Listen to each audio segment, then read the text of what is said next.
चमेली एक दिन नदी में नहाने जाती है। जैसे ही वो पानी के पास पहुंचती है, उसे अचानक किसी के रोने की आवाज सुनाई देती है। वो हैरान होकर इधर उधर देखने लगती है और धीरे धीरे आवाज की तरफ बढ़ती है। तभी उसे पानी के किनारे रेत के नीचे कुछ चमकता हुआ दिखाई देता है। चमेली झुककर उसे निकालती है और देखती है कि वो एक छोटा सा सोने का कछुआ है। जैसे ही वो उसे हाथ में उठाती है, कछुआ बोलता है, मुझे मत मारो, तुम जो चाहोगी मैं तुम्हें वही दूंगा। चमेली हैरान रह जाती है, लेकिन उसका दिल साफ होता है। वो कछुए को घर ले आती है और एक कांच के जार में रख देती है।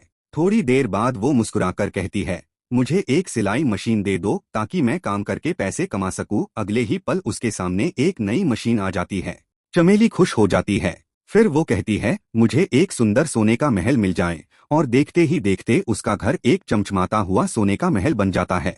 इसके बाद वो कहती है, मुझे बहुत सारे पैसे दो। और देखते ही देखते पूरा कमरा पैसों से भर जाता है। लेकिन चमेली लालची नहीं होती। वो उन पैसों से गरीब लोगों की मदद करने लगती है। एक रात दो चोर छुपकर ये सब देख लेते हैं। उनकी आंखों में लालच भर जाता है। वो दोनों चुपके से घर में घुसते हैं और सोने के कछुए को चुरा लेते हैं। भागते हुए वो कहते हैं, अब तो हम राजा बन जाएंगे। लेकिन जैसे ही वो कछुए से सोना मांगते हैं, कुछ भी नहीं होता। वो बार बार मांगते हैं, लेकिन कछुआ चुप रहता है। अचानक कछुआ हल्का सा चमकने लगता है और अगले ही पल उनके हाथ से गायब हो जाता है।